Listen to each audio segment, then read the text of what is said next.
Hello, this is Ron Paul with your weekly update for March 12th. Have certain parts of the Constitution become irrelevant, as a former Republican leader once told me at a Foreign Affairs Committee hearing?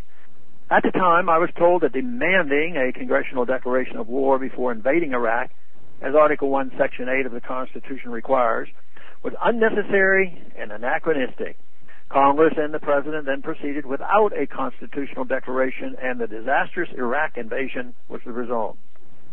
Last week, Obama's administration officials made it clear that even the fig leaf of congressional participation provided by the 2003 authorization to use force in Iraq was to be ignored as well.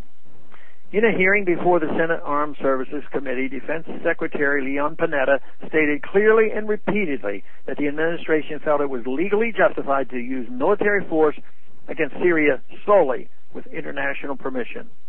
Such international permission could come by way of the United Nations, NATO, or some other international body.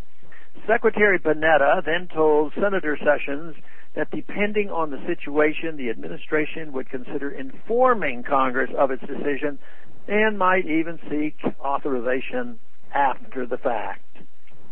While Senator Sessions expressed surprise at the casual audacity of Panetta in making this statement, in reality, his was just a bluntly stated explanation of what has been de facto the case for many years.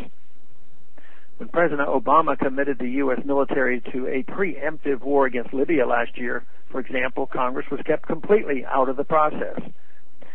Likewise, military action in Iraq, Pakistan, Somalia, Yemen, and so on proceed without a congressional declaration. In fact, we haven't had a proper declaration of war since 1942, yet the U.S. military has been engaged in Korea, Lebanon, Iraq, Bosnia, Liberia, Haiti, and Libya with only UN resolutions as the authority.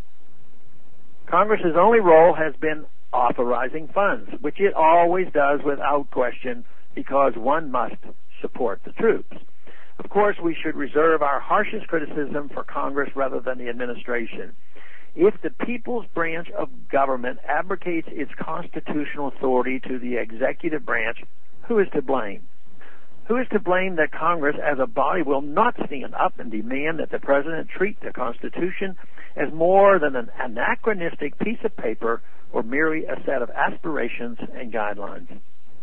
The Constitution is the law of the land, and for Congress to allow it to be flouted speaks as badly about Congress as it does about a President who seeks to do the flouting. Just last week, the administration announced that it would begin providing material support to the rebels who seek to overthrow the Syrian government. Was Congress involved in this decision to take sides in what may develop into a full-fledged civil war? And what of reports that U.S. Special Forces may already be operating inside Syria? Still, Congress sits silently as its authority is undermined. Does anybody really wonder why approval numbers for Congress are so low? Many of my colleagues who stood by when President Bush used the military as a kind of king's army are now calling for Congress to act against this president for openly admitting that is his intent. I agree, it's time for congressional action to respond to these attacks on our Constitution, but the solution is simple and constitutional. The solution is simply voting to withhold funds, since Congress has the power of the purse. No money for undeclared wars. Thanks for calling this update. A new update is placed on this number, 888-322-1414. Every Monday, the written text can be found on my website, www.house.gov/Paul, under the heading Texas Straight Talk. Thanks for calling.